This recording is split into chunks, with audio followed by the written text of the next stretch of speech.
اللہ تعالیٰ نے زانی اور چور کو کیسے اپنا محبوب بنا لیا، آئیے آپ کو ایک خوبصورت واقعہ سناتے ہیں۔ حضرت حسن بصری کے زمانے میں ایک نوجوان تھا، اس کے پاس بے تحاشا مال و دولت تھی۔ وہ ہر وقت شراب و کباب کی مستی میں مبتلا رہتا تھا، اپنے وقت کا بہت بڑا زانی اور چور بھی تھا۔ اس کی عیاشی، مستی، ظلم و بربریت، شہوت پرستی، چوری اور ڈاکے کے قصے بہت عام تھے۔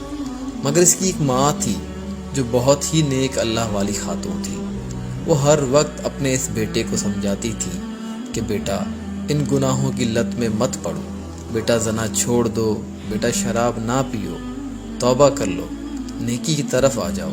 ایک روز یہ اپنے بیٹے سے کہتی کہ تم میرے ساتھ حضرت حسن بصری کے پاس چل کر توبہ کر لو۔ وہ نیک بوڑھی اماں بہت منتیں سماجتیں کرتی رہی، مگر بیٹا باز نہ آیا۔ زمانہ گزرتا رہا، آخر کار بیٹا ایک انوکھے مرض میں مبتلا ہو گیا اور موت و حیات کی کشمکش میں آ گیا۔ جب اسے اپنی موت سامنے نظر آنے لگی اور جانے کا وقت یقینی طور پر قریب آ گیا، اب اسے احساس ہوا اور ندامت ہوئی۔ اب چارپائی پر لیٹا ہوا ہے، چل پھر نہیں سکتا، زندگی کی آخری ساعتوں میں پکارتا ہے، اے ماں تو ساری زندگی حضرت حسن بصری کا نام لیتی تھی، میں اب چل نہیں سکتا، خدا را آپ چلی جائیں اور حضرت حسن بصری کو ادب کے ساتھ عرض کر دیں کہ میں اب چل نہیں سکتا، میں آخری وقت میں ہوں، تھوڑا سا وقت نکال کر ہمارے گھر تشریف لے آئیں اور میری توبہ کروا دیں، مجھے تو توبہ کا طریقہ بھی نہیں آتا۔ یہ بوڑھی ماں کانپتے جسم کے ساتھ حضرت حسن بصری کے دربار میں پہنچی اور یہ درخواست پیش کی۔ حضرت حسن بصری نہایت شفیق، محبت اور درد و دل رکھنے والے بزرگ تھے، مگر اس وقت انہوں نے اپنا درس پڑھانے کے عذر کی وجہ سے اس نوجوان کے پاس جانے سے انکار کر دیا۔ ماں روتی دھوتی واپس آ گئی اور کہا، اے بیٹے تو بہت بدنصیب اور بدبخت ہے، حسن بصری جیسا بزرگ اور ولی بھی اب تیرے پاس آنے کو تیار نہیں۔ نوجوان یہ سن کر بے انتہا رو پڑا اور پھر اپنی بوڑھی ماں کو مخاطب ہو کر کہا کہ قبل اس کے میری روح قبض ہو جائے میری 2 وصیتیں ہیں، سن لو اور قسم دیتا ہوں کہ اس وصیت پر عمل کرو گی۔ پہلی وصیت یہ ہے کہ جب میری روح پرواز کر جائے تو اپنے دوپٹے سے میری گردن پر پھندا لگا دینا اور پھر اس پھندے سے میری لاش کو محلے کی گلی کوچوں میں گھسیٹنا، تاکہ میرے ساتھ چوری، زنا اور ڈاکے میں شریک دوستوں کو میرے انجام کا پتہ چل جائے اور میری ذلت کا یہ منظر ان کے سامنے آ جائے، شاید میری لاش کے ساتھ ایسے عبرتناک سلوک کو دیکھ کر کسی کو توبہ کی توفیق ہو جائے۔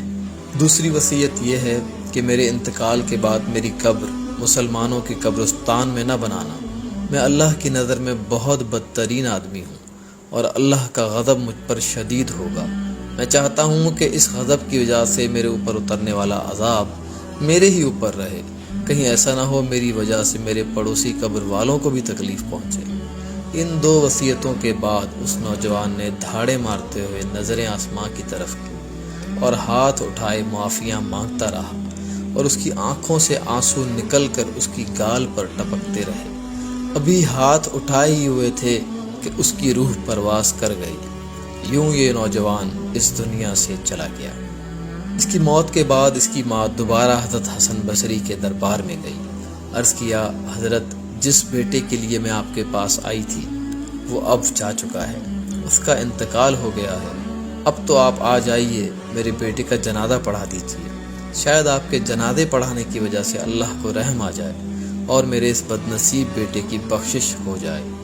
مورخین لکھتے ہیں کہ اس وقت حضرت حسن بصری کی شخصیت پر جلالی کیفیت طاری تھی۔ یہ بوڑھی ماں حضرت حسن بصری کی منتیں کر رہی تھی، مگر پھر بھی حضرت حسن بصری آنے کو تیار نہیں تھے۔ چنانچہ بوڑھی اماں دوبارہ واپس آ گئی اور بیٹے کی لاش پر کفن ڈالے رو رہی تھی کہ اچانک دروازے پر دستک ہوئی۔ دروازہ کھلتا ہے تو دیکھتی ہیں حضرت حسن بصری گھر میں داخل ہوتے ہیں۔ پوچھتے ہیں، کہاں ہے تیرا بیٹا، کہاں ہے وہ ولی، کہاں ہے وہ بزرگ؟ اور پھر فرمایا کہ جب تم ابھی ملنے آئی تھی میں نے آنے سے انکار کیا، اس وقت میں کچھ دیر کے لیے لیٹا اور خواب دیکھا کہ اللہ کی طرف سے پکار آ رہی ہے، اے حسن تم میرے کیسے دوست ہو، تم نے میرے ولی کا جنازہ پڑھنے سے انکار کیا ہے، وہ تو میرا دوست ہے، سن اے حسن، اس کو میں نے بخش دیا، اس کی مغفرت ہو چکی ہے۔ یوں حضرت حسن بصری رحمہ اللہ آگے بڑھے، خود اپنے ہاتھ سے غسل دیا، اپنے ہاتھ سے کفن دیا اور اپنے ہاتھوں سے تدفین کی۔ سبحان اللہ۔ دوستو، جب اللہ راضی ہوتا ہے تو وہ زانی ہو، چور ہو، ڈاکو ہو، بس وہ توبہ کرتے ہی اللہ کا ولی بن جاتا ہے۔ یہ اللہ تعالیٰ کی طرف سے عجیب مہربانی ہے۔ دوستو، قرآن مجید میں اللہ تعالیٰ نے انسان کو بار بار توبہ کرنے کی ترغیب دی ہے۔ چنانچہ قرآن مجید میں آتا ہے، اے ایمان والو، آ جاؤ توبہ کی طرف اور سچے صاف دل سے توبہ کر لو، امید ہے تمہارا رب تمہارے گناہوں کو مٹا کر تمہیں بہتی نہروں والی جنت میں داخل کرے گا۔ دوستو، ویڈیو پسند آئی ہو تو اسے صدقہ جاریہ سمجھ کر دوسروں کے ساتھ ضرور شیئر کریں۔ جزاک اللہ۔